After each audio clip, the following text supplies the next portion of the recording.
प्रदेश के लोक निर्माण मंत्री राकेश सिंह की अध्यक्षता में आज सर्किट हाउस में नर्मदा महोत्सव की तैयारियों के संबंध में बैठक आयोजित की गई, जिसमें विभिन्न विषयों पर चर्चा कर आवश्यक निर्णय लिए गए। बैठक में कहा गया कि शासकीय तौर पर 2006-2007 साल से नर्मदा महोत्सव की शुरुआत हुई है और यह जैसे शुरू हुआ है वैसे ही गरिमामय रूप से चलता रहे। इस बार भी नर्मदा महोत्सव ऐतिहासिक और गरिमापूर्ण हो, इस बात का विशेष ध्यान रखें। जल्द ही कलाकारों का चयन कर लिया जाएगा। सांस्कृतिक मंत्रालय नई दिल्ली तथा भोपाल से भी कलाकार आते हैं। स्थानीय स्तर पर कलेक्टर की अध्यक्षता में जो समिति गठित है उसमें स्थानीय कलाकारों को भी 5-5 मिनट का अवसर देने संबंध में चर्चा हुई।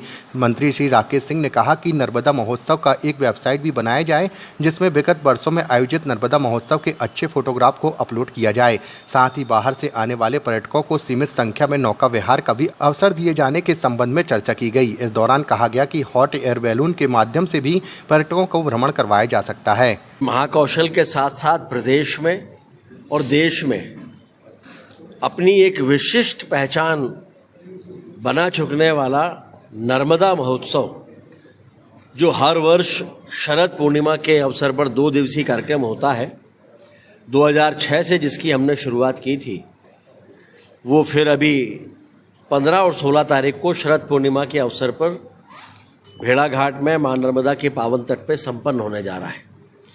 आज उसको लेकर हर वर्ष की भांति एक वृहद बैठक हुई, उसमें विस्तार से विषयों पर चर्चा हुई।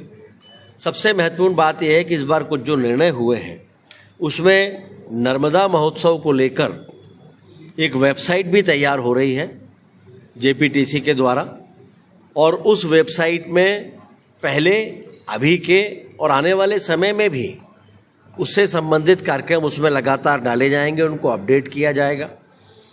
और उसके साथ साथ इस बार कोशिश होगी कि अगर पानी की स्थिति ठीक रही, बारिश बहुत ज़्यादा नहीं रही और कोई कठिनाई नहीं गई, तो कुछ सीमित लोगों को, जो बाहर से आने वाले लोग हैं, जबलपुर का पर्यटन बढ़े उस दृष्टि से उनको नौका विहार भी कराने की सुविधा सीमित संख्या में, इस पर भी आज विस्तृत रूप से चर्चा हुई है।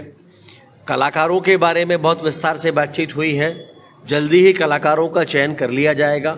जो अपनी कोशिश हमेशा से रही है कि वहाँ पर क्लासिकल, सेमी क्लासिकल, भजन, सूफी, इस तरह के कार्यक्रम वहाँ पर हों। जो हमारे स्थानीय कलाकार हैं, दोनों ही दिन उनको भी अवसर मिलेगा। कलेक्टर महोदय की एक समिति जो बनी हुई है, वो समिति इसके बारे में निर्णय लेती है।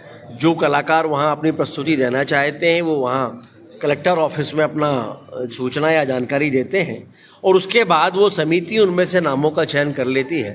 तो स्थानीय कलाकारों को भी उसमें हर बार पर्याप्त अवसर मिलता है।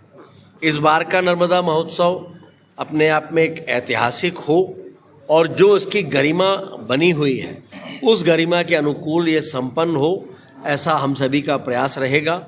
आज इस बैठक में मेरे साथ में वहाँ क्षेत्रीय विधायक माननीय नीरज जी, हमारे माननीय अशोक रोहानी जी, माननीय संतोष भरकड़े जी, और उनके साथ माननीय अभिलाष पांडे जी, जिला पंचायत की अध्यक्ष, नगर निगम के अध्यक्ष रिंकू जी, भारतीय जनता पार्टी के जिला अध्यक्ष, और ऐसे सभी जनप्रतिनिधियों के साथ साथ नगर पंचायत भेड़ाघाट के अध्यक्ष और नगर पंचायत भेड़ाघाट के सभी पूर्व अध्यक्ष, ये सारे लोगों ने मिलकर आज बहुत विस्तार से अधिकारियों के साथ चर्चा की है।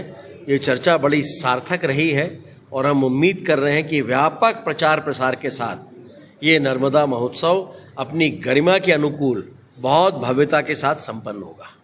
मध्य प्रदेश की हर पल की ताज़ा खबरों व हमसे जुड़े रहने के लिए हमारे YouTube चैनल को लाइक व शेयर और सब्सक्राइब करें, ताकि हम आपको हर खबर आप तक पहुंचा सकें। जुड़े रहने के लिए धन्यवाद।